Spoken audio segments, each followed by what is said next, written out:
নমস্কার। আজকে আমাদের দিদি অক্সফোর্ড বিশ্ববিদ্যালয়ে তার বক্তৃতা দেবেন নারীর ক্ষমতায়ন নিয়ে। কিভাবে একজন দুধের ডিপোর ৮০ টাকা মাইনের মহিলা দেশের সর্বোচ্চ ক্ষমতায় আসতে পারে। এই হলো নারীর ক্ষমতায়ন। একজন নারী শুধু দারোগার মুখে কালি লেপে দিয়ে অথবা পুরুষ মানুষের মতো রাস্তায় রাস্তায় মারপিট করে একটা সর্বোচ্চ আসনে চলে যাওয়া যায়।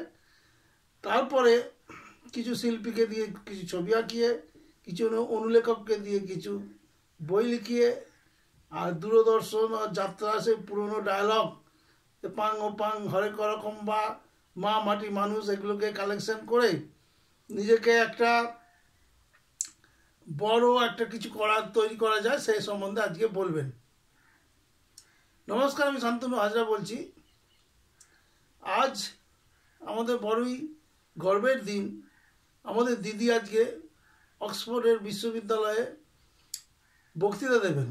সেই বক্তৃতা শুনতে সমস্ত দেশীয় শিল্পপতি যারা লন্ডনে থাকে, কিন্তু এদেশে যাদের টান এবং যাদের ধান্দা হচ্ছে কি এদেশের বাজার দখল করা, মদেরি বাজার হোক আর বা যেগুলো এখন লিগাল নয় ঠিক মতো, সেই সব বাজারে তারা আসতে চায় এবং তারা চাইছে যে মমতা ব্যানার্জির বা আমাদের দিদির ফেভারিট সাবজেক্ট নারীর ক্ষমতায়ন, তার বিষয়ে বক্তৃতা দেওয়ার জন্যে।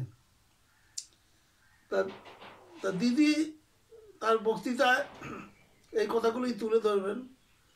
তবে মহুয়া মৈত্রের মতো গ্ল্যামারাস বা সায়নী ঘোষের মতো বাগ্মী মহিলাদের কথা অবশ্যই উল্লেখ করবেন।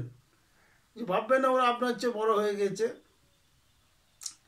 যে মহুয়া মৈত্র একটা দামি সানগ্লাস পরেন, সিনেমার নায়িকাদের মতো চলাফেরা করেন সংসদে, এবং একটা দুরন্ত ইংরেজি বলে নিজেকে একটা নায়িকা প্রমাণ করেন।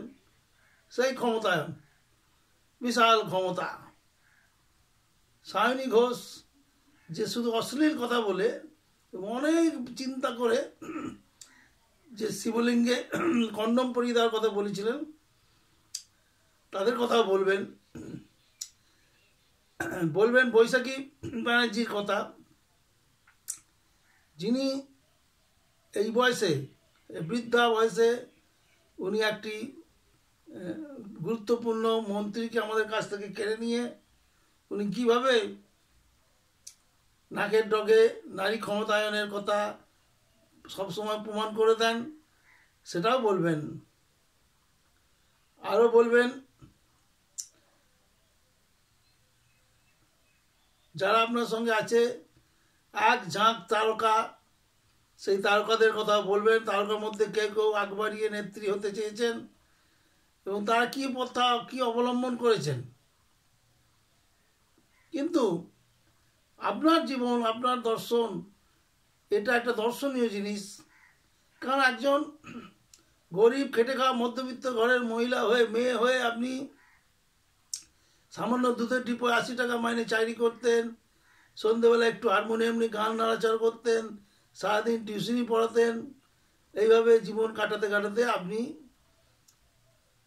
পেয়ে যান এক বিরাট বিরাট সুড়ঙ্গ, যে সুড়ঙ্গ আপনাকে খ্যাতির চূড়ায় নিয়ে যায় গোটা বিশ্বের মহিলাদের কাছে, বিশেষত ভারতের মতো উন্নয়নশীল দেশের মহিলাদের ক্ষেত্রে একটা বিরাট নিদর্শন। তবে সাবধান, সাহেবরা দীর্ঘদিন আমাদের দেশে ছিলেন, তারা আমাদের দেশের অনেক কিছু জানেন যেগুলো দেখে তারা খুব হাসেন। যেমনি বিভিন্ন উপজাতির নাচ তারা মাঝে মাঝে নিয়ে গিয়ে ওই ভারত উৎসব করতো, আর ওই সব পুরোনো দিনের সব সাঁওতাল ফাঁওতালদের নিয়ে গিয়ে বা উড়িষ্যার সেই কেলো নাচ দিয়ে তারা আনন্দ পেতেন। আপনার মধ্যেও একটা বন্য ভাব আছে। আপনাকে ছোট করে কথা বলছি না, আপনার মধ্যে একটা এই যে গোয়ার তুমি ভাব, এই যে করবুই জিনিসটা, এটা আমি ঠিক বোঝাতে পারলাম না।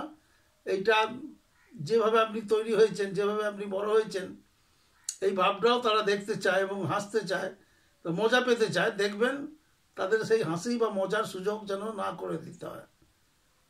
ধন্যবাদ।